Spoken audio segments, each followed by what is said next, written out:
நான் உனக்கு செட் ஆக மாட்டேன், நீ வேறு ஸ்டேட்டஸு நான் வேறு ஸ்டேட்டஸு, இவன் கடைசி வரைக்கும் திருந்தவே மாட்டான், இவனுக்கு மெச்சூரிட்டியே கிடையாது அப்படின்னு என்னை விட்டுட்டு போனவங்க மத்தியில் நீ எனக்காக கொஞ்சம் இல்லை ரொம்பவே நீ என் கூட இருக்கணும்னு ஆசைப்பட்டேன். நீ நான் வேண்டான்னு சொல்கிறதெல்லாம் கேட்க மனசு தாங்காது. நான் வரட்டா, சாப்பிட்டு போ மச்சான், வாடா போகலாம். நீயே இல்லாம பேசிப்பியா? அப்புறம் நான் எதுக்கு? அவங்க சொன்னதுல எனக்கு ஒண்ணு நல்லா புரிஞ்சுது. என்ன? நீ தங்கோண்டா.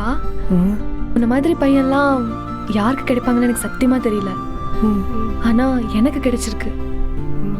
உன்னை நான் எப்பயுமே விட மாட்டேன். பொதுவா பசங்க தான் பொண்ணுங்களுக்கு முட்டி போட்டு ப்ரப்போஸ் பண்ணுவாங்க. ஆனா உன்ன மாதிரி பசங்களுக்கு பொண்ணுங்க முட்டி போட்டு ப்ரப்போஸ் பண்ணலாம். என்ன கல்யாணம் பண்ணிக்கிறியா அருண்? இது தாண்டா உண்மையான அதிசயம்.